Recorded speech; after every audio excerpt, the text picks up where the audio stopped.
All right, good evening. Welcome to Get Rominger on the Phone. As you know, it's 9/11. It is the anniversary of the terrorist strike here on the United States. I had this discussion with my son today. It's something that is solemn. It's something that we can't celebrate, but we commemorate. And it was, as I explained to him, something that to this day still makes me angry and it still makes me sad. I was listening to a special on Fox the other day about the guy in the red bandana who led people to safety.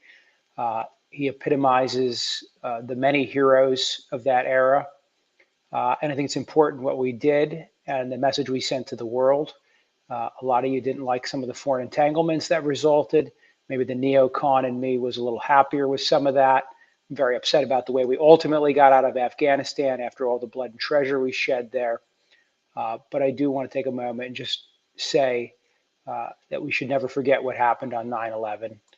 And we should remember the people who gave their lives both during that incident and subsequent. And that's pretty much all I have to say about it, but it is important. All right, today I want to talk about a Republican plan for success. Get off social issues and pick competent candidates. I've maintained for a long time that if Republicans want to win, we have to pick people that are electable by the mainstream. And there's this theory out there, right? If you vote for a Democrat, if you vote for the other side, then you are not an American, that the president is not my president. Well, Donald Trump was my president. Joe Biden is my president. Everybody should be able to say that. Whoever the president of the United States is, if you believe in democracy, if you believe in representative democracy, whoever is duly elected, and that's where we get a hang up because some of you still aren't convinced that somebody was duly elected or not duly elected, right? But assume for a moment that somebody was duly elected. And let's do a little math. Remember this, there are a lot more people registered, for instance, in Pennsylvania that are Democrat by registration. There are more people that are Democrats on average across the country in a lot of states. So we should expect Democrats to probably have the upper hand in those states and localities. I wouldn't vote for AOC if you paid me, but the people who voted for her think she's nifty, right? And I wouldn't vote for Marjorie Taylor Greene if you paid me, but the people who voted for her think she's nifty. So remember that. All right. So what do Republicans need to do? We need to start picking candidates who make sense for our party, but who are also electable by the people who aren't in our party, which means you either got to pull a few Democrats in or a lot of the independents in. Trump actually did that at the first time around, right? Just barely with a help from Jill Stein in Michigan and Pennsylvania, but he won. And congratulations, he won. Then he lost in a record landslide election where more voters came out than ever before because of the polarization of the nation that was going on. Kansas is a good example. Republicans thought they have the abortion issue on their side. The registrations that are coming out in Kansas right before that vote that happened on abortion, a lot of women registered to vote. Presumably, a lot of women wanted to be heard on not banning abortion. Pennsylvania is not a state where zero tolerance on abortion would come in handy, right? So, what do we do here in Pennsylvania? We picked Dr. Oz, who I voted for, and who may lose to Fetterman. Fetterman had a stroke. If Fetterman loses this election, it's going to be because of that stroke. Oz has really not resonated with the voters the way that the other primary candidates might have. He's kind of a carpetbagger, is the argument by one side, right? He's not really from here. He's a celebrity doctor. What's he doing in Pennsylvania? That's a pretty good argument, actually. But I like his politics a little better than Fetterman's, right? In fact, I like his politics a little better because I think he played to the right to get elected. So he's going to be more of a centrist, which, as you guys know, is kind of what I like, right? That's why I was okay voting for him when Trump told me to. I, however, didn't follow Trump's instructions on Doug Mastriano. I've got this theory that Doug Mastriano is just too dangerous for Pennsylvania. All right, I got a few points here. He gave money to an anti-Semite. This guy who runs Gab, he's refused to come out and say, I don't support him. He's refused to come out. So, oh, he doesn't represent me. Listen, when you go to a site like Gab, use Gab to find followers, and you give money to Gab to help find followers, and the guy's an open anti-Semite, we've got problems, okay? Doug also thinks, that's why I think Doug is dangerous. Doug also thinks that a woman has no right to an abortion even if her life is at stake. He's that extreme on it, right? He has an oath keeper in his private security force running around the state with him. The guy's no longer in the oath keeper leadership, but he removed his name from the website, or his name was removed when the Lancaster Press started asking about that. The Oath Keepers are a dangerous extremist group that were involved in the January 6th, where Doug was as well. And he picked the Confederate uniform for his graduation, okay? I have a problem with that. Why do I have a problem with that? I have a problem with that because I think, and that little graphic I think shows how I feel about Doug. But I wanted you to listen to something. This is a prayer that Doug Mastriano gave. This is a prayer that he actually gave. Senator of Pennsylvania, if you can please lead us in prayer. Thank you. God, we come before you in Jesus' name, and we remember the promises of old. We know we overcome Satan by the blood of the Lamb and the word of our testimony and not loving our lives unto death. And we remember the testimony of William Penn, who spoke over Pennsylvania to be a seat of the nation in 1681, and it was.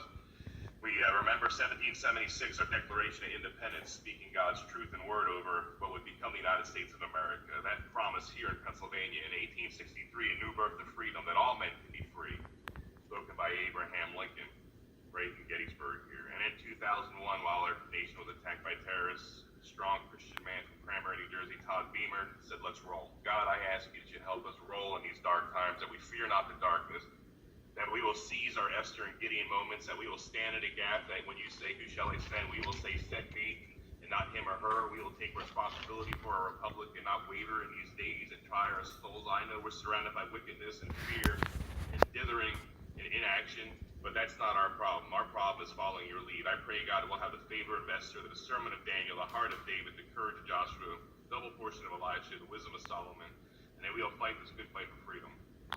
God, we stand in the testimony and shoulders of giants. I pray, God, that we will not waver in this time of need when our republic needs us most. God, you're calling forth modern-day Esthers and Gideons, and I pray that you'll give us the courage to do so.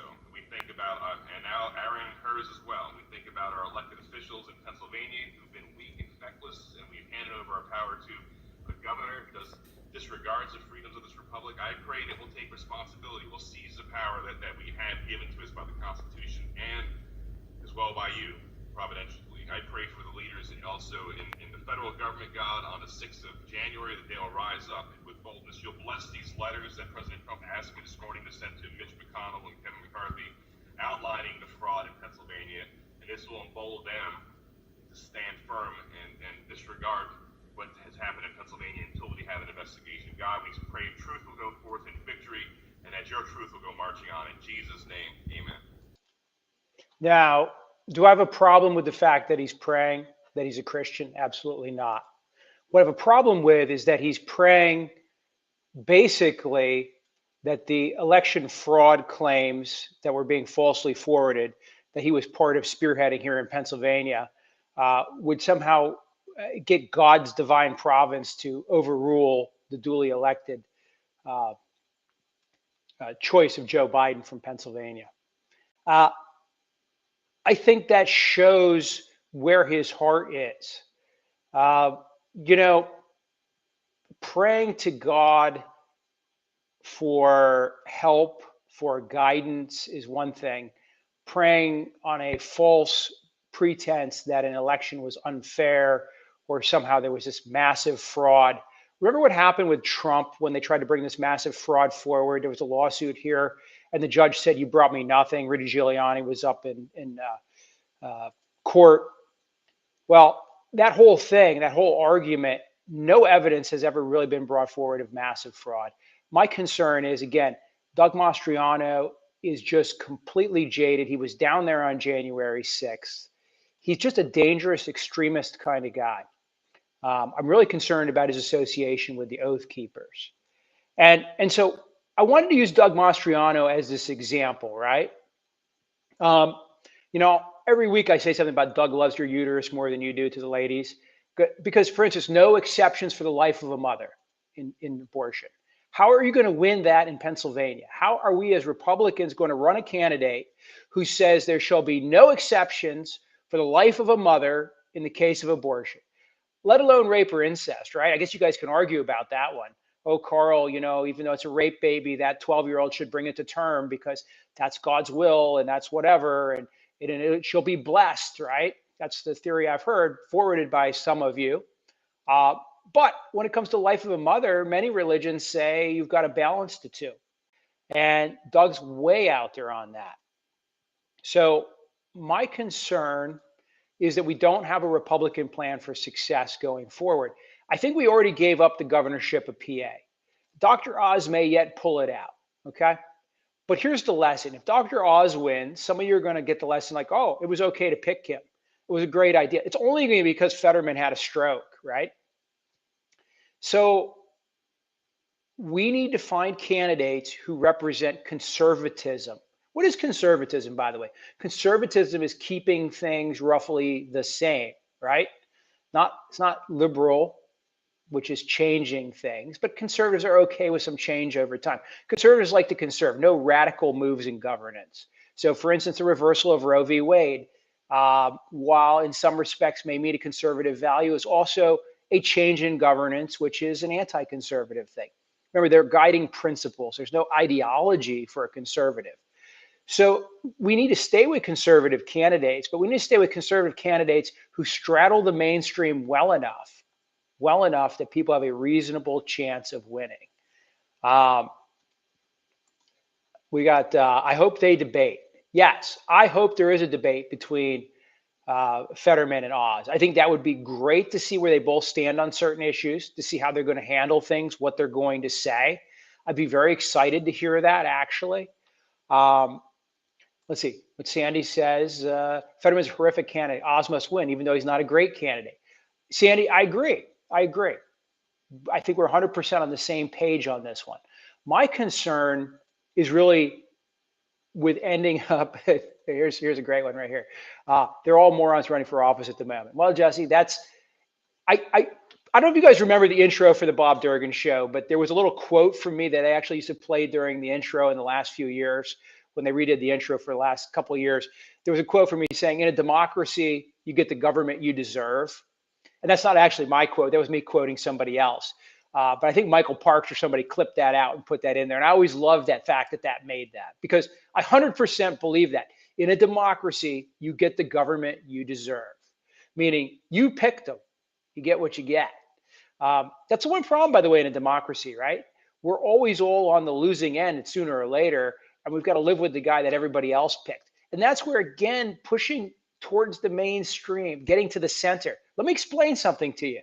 If you go to the center, right, you get to the center somehow, maybe center right, that forces the other side to come to the center as well. Think about that for a minute. If one choice is a wacky liberal and one choice is an uber conservative, right, then you've got both sides of the fence, right? And you got to pick one extreme. Nobody's happy with the other. But if one candidate comes to the middle and they win, in future elections, both sides have to keep straddling towards that middle. So if you don't want radical left Democrats to win, you can't run radical right Republicans, because then it becomes a binary choice, and whichever way the independents happen to flip on that particular election is going to be what you get. So my advice and my plan for the Republican Party, Carl's 4-point plan here, right, as I'm making up as I go along. No, my plan is we need to get to the middle. Research Braddock. Okay, Sandy says we should be researching Braddock, as somebody else told me we should be as well. And where am I going with this, though? Is if we pick people who are closer to the center. So this election's already cast in stone, right? So we're going to have to ride it out. But I think this is the lesson. The lesson is going to be find solid, middle-of-the-road candidates who represent your values, but possibly could attract others. That's superior to any conservative agenda, says Don. I'm not sure what he's saying is superior to any conservative agenda, but what I would say is this, and I go back to Republican plan for success. Pick people who are in the middle to keep people in the middle winning. You can't have everything you want in a democracy. I'll go back to this. There are people in America who think Marjorie Taylor Greene is the cat's pajamas. There are people in America that think AOC is the cat's pajamas.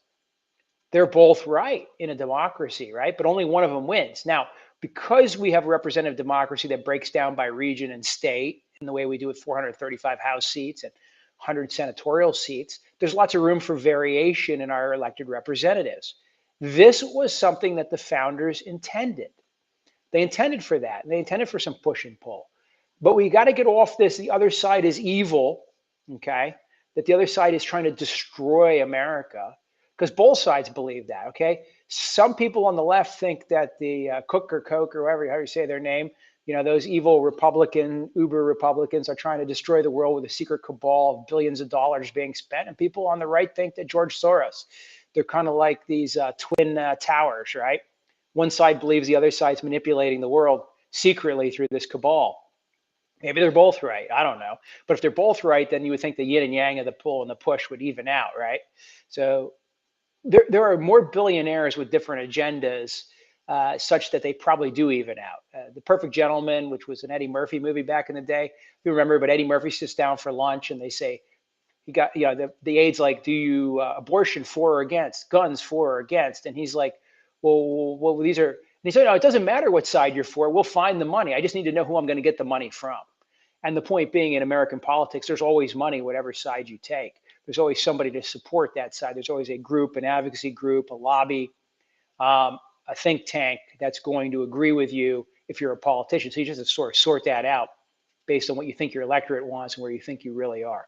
So I'm not going to keep tonight's show really lengthy, okay? I just think we need to get to. You're not going to vote your way out of the mess we're in. Yeah, that's probably true. That's probably true. What does Sandy say? Sandy says, I definitely believe that liberal Democrats are against everything I believe. Maybe liberal Democrats are, and extreme liberal Democrats for sure.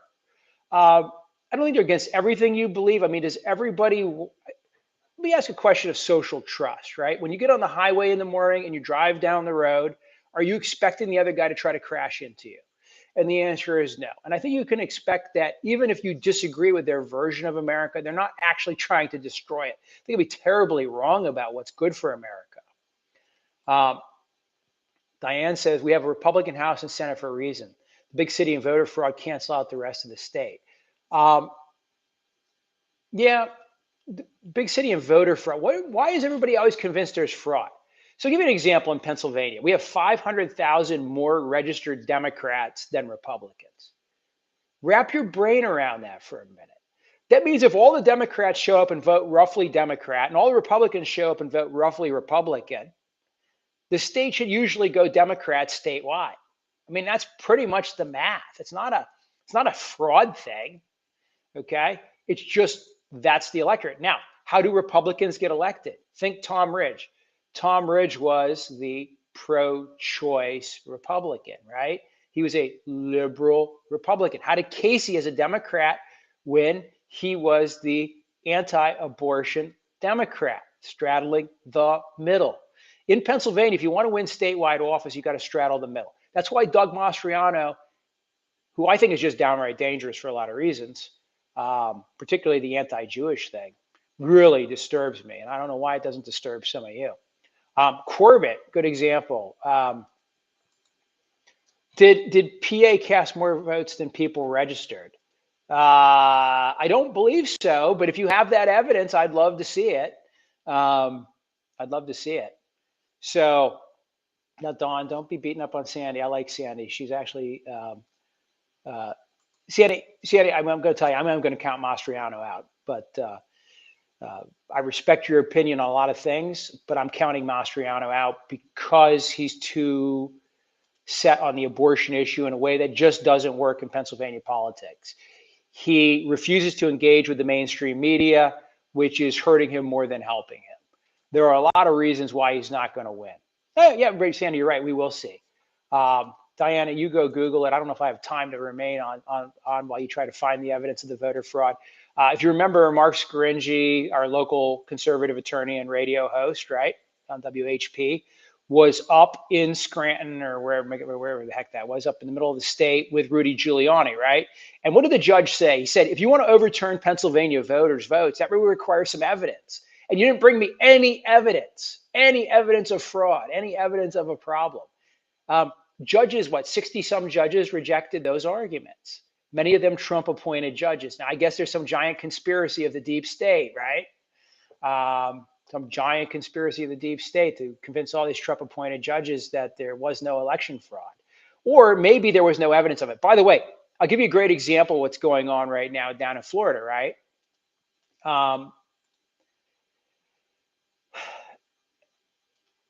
Down in Florida, Trump's out there saying, I declassified the documents. But did you notice what his attorneys have not done in court? They have not pled or argued that the documents were declassified. This is exactly like with the election fraud stuff. They ran around and kept using the word fraud and saying there was fraud. But when they went to court, they actually said in court, this isn't a fraud case and we're not bringing a claim of fraud. This is what we're saying.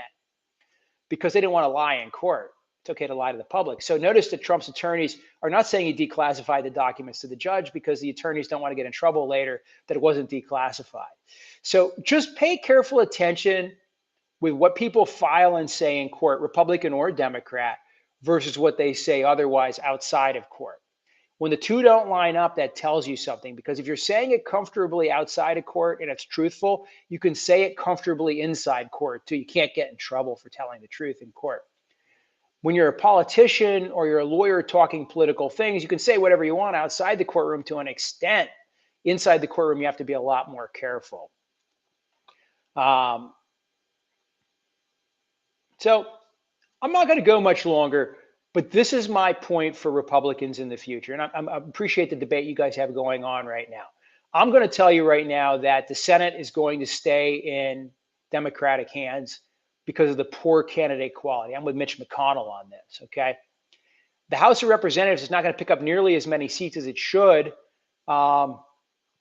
because Republicans, again, have sort of dithered on certain issues. We need to, if we want to continue to control the economic and political levers of government as Republicans, and you guys can call me a rhino because I'm in that, Bill Kristol wing of the party, right? Then we need to pick mainstream candidates, and we need to put mainstream candidates up for election that will pull the Democrats towards the mainstream, and then we'll all live happily ever after with some compromise. I'm sorry, but not everybody in America is a evangelical. Not everybody in America is a Jew. Not everybody in America is a Muslim. We are an amalgamation of many different religions. And by the way, for some of you who have got this really weird bent that like we're a Christian nation, go down to the Supreme Court of the United States of America and look at the fresco. I can see the 10 Commandments, right next to Muhammad, in your Supreme Court, your beloved Supreme Court, right? How did that happen? Because a long time ago, before all this wackiness started, people recognized that church and state were, not really combined, and that Muslims and Jews and Christians lived in harmony in some levels here in America, in some levels. Fetterman is the worst candidate. He's a rich guy in a hoodie pretending to be a blue-collar common man. All the candidates can pretend to be blue-collar common men, right? Trump doesn't exactly pretend it, but he has that ethos. Romney was going to be our guy, right? With his $400 million IRA and his dressage horses. The Democrats do the same thing. Bernie Sanders, Liz,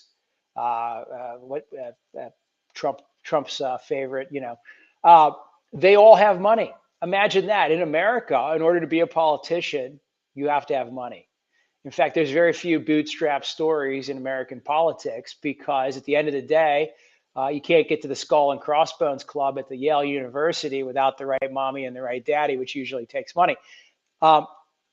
We are a democracy where anybody can become president, but for some reason, the Clintons and the Bushes and the Trumps, who all hang out together, by the way, right? All those kids hang out together, Chelsea and Ivanka and everybody.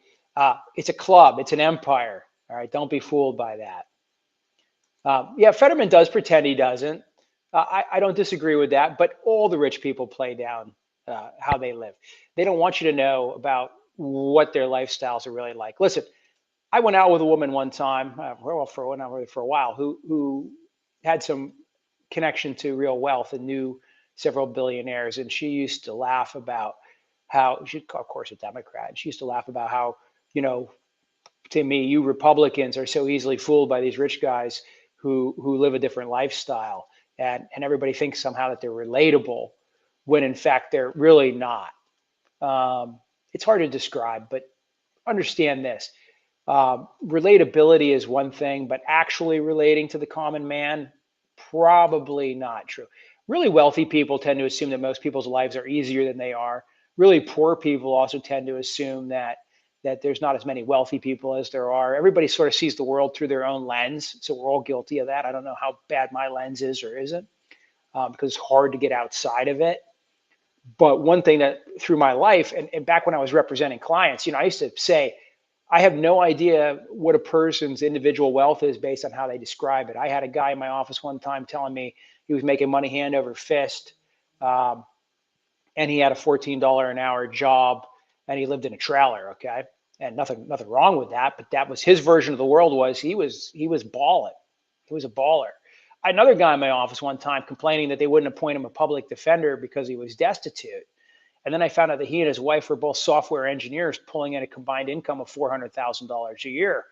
And in his world, apparently, versus who he was comparing himself to, he felt like he was behind the eight ball. But either one of those guys, if you didn't know what they did or find out eventually what their salaries were, you would have thought one guy was living high and one guy was poor, and you'd been wrong about both because that's how they perceive themselves. Okay. Well, how we perceive ourselves is a reflection also how we perceive the world in general. So I don't know. All I want you guys to take from tonight's show is this. The next time around when you're choosing a candidate in the primary, don't get caught up in the litmus test. Look at what everybody in our society in general for the area you're trying to elect a person for is looking for, and try to pick somebody who doesn't necessarily have to compromise their values, but who is going to be able to compromise and walk towards the middle legitimately, and who the moderates who ultimately make these swing vote decisions, or where the issue of the day is, are going to be able to accept. All right, I want to thank you guys for listening tonight. As always, I want to ask you to do me a favor since you've been listening. Please share this show to your timeline. Share it with friends, trying to build a little traffic here. And if you don't like what I have to say, that's okay. Share it and say, hey, look at what this idiot's saying. And if you like it, tell people to tune in. All right, thank you guys.